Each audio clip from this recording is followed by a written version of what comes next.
All right, here at the office this week, we've been listening to this really cool new song, and we thought we'd share with you. So have a listen to this. In this long, the bold, empty, and bleak.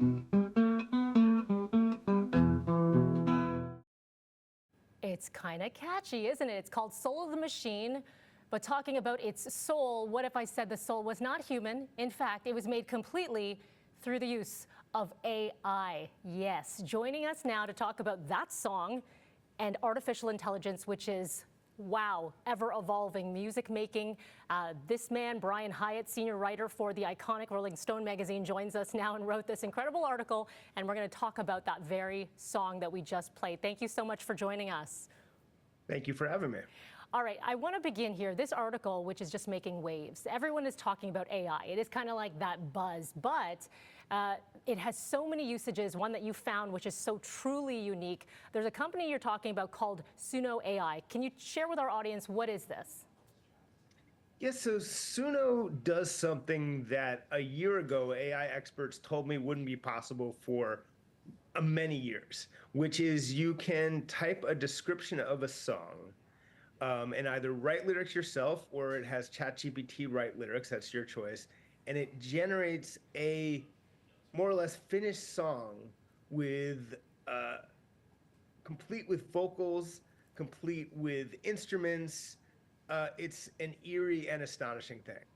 It is you're right, you encapsulate it right there. It's eerie, it is astonishing, but now it's this really gray area for you being so in the music world, and we're talking about other, there are legal challenges going on with AI. There's so much happening. This is a very unique one because, as you said, ChatGPT used to create lyrics, so there's that side. But then there are no strings, there's none of this. So, we saw Drake in The Weeknd, that whole thing explode a while ago using AI, but this is almost a different realm in itself. So what kind of legal challenges could this pose?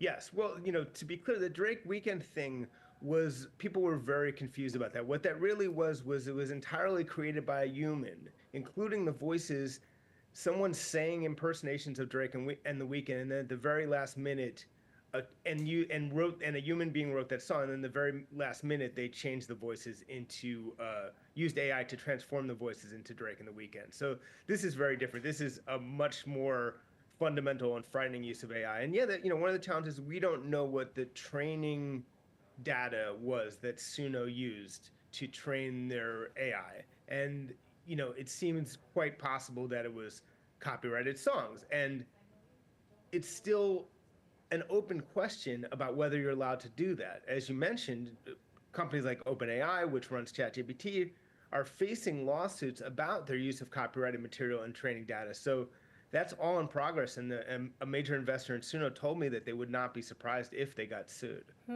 Okay, so Brian, take me backward for just a second. In creating this song, which, our producer here sent it to me, I played it, and I went, wow, that's pretty amazing. So how do you even begin with, getting the feel of the song, the lyrics of the song? What did you type in? Yeah, I mean, the scariest part is that it took about 12 seconds for Suno to make this song. It actually was, so it's with the new version of Suno's software, which is V3, and is now available to everyone. When I did it, it was a few weeks ago, so it was not yet available to everyone. So we were using a sort of beta version in the offices of Suno. And I had picked what I thought was the most challenging genre for an AI to replicate, which was a sort of acoustic Delta blues from the 1930s, because I was thinking, what is the most organic, untouched, difficult to replicate thing? And so it was actually more of a joke. I was challenging it to see if I could almost break it. And so I think we did 3 tries, slightly changing the prompt, and what we ended up with was solo acoustic Mississippi Delta blues about a sad AI.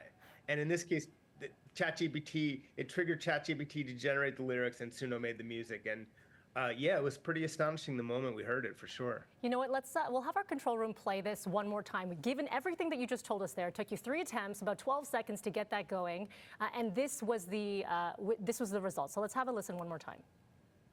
In this long, the bold, empty, and bleak. That's pretty awesome. But awesome. But are the big companies now going to take notice and say, are you a threat? Is this gray a weird space to be in right now? Yeah, I mean, I think that there's no way that the major labels have not taken notice of this and that they're not looking into what their legal options are. And it is, I think, a game changer, though. And I think that there's many uses of this that people haven't even contemplated yet. For example, musicians are always looking for samples, fresh things to sample. You could create infinite things with Suno and, chop them up, take a little bit.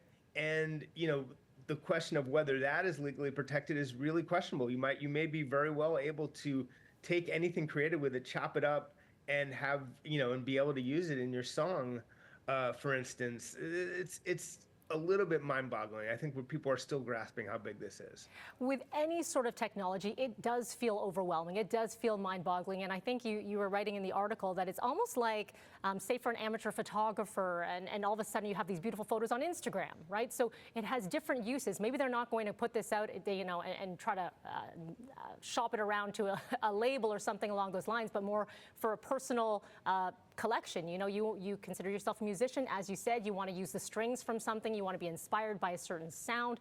So it could potentially get tweaked in a way that could be for what, universal usage, you think? Well, so what Suno, the company themselves, what they say they want people to do with it is they really picture people just making songs for their friends. And a good example of that is they had a sort of preview use of it where they had a thing where people could make Valentine's Day songs for someone. And that, I think, is a good use case in their minds. That it's not about trying to make a #1 hit with this artificial intelligence tool. It's maybe more about people playing around with this tool for fun. And they do see it as sort of a mass product for millions and millions of people to use, rather than my mind immediately goes to how can professionals use this, but that's not apparently how they're really thinking about it. Right, so it's kind of like the modern mixed tape, if you will. Sure, absolutely. Yeah, absolutely. That's kind of an interesting way to see it. You know what, as you mentioned, this is going to change over the years. There will be an evolution with this, and the way people use it, it'll be really interesting to see, and I have no doubt that we'll be talking again, Brian. Brian Hiatt with Rolling Stone magazine, thank you so much for this really interesting, insightful chat. This is not the end, and I want to hear the song again now. Now it's stuck in my head. Thanks for that, Brian. In this long, the bold, empty bleed.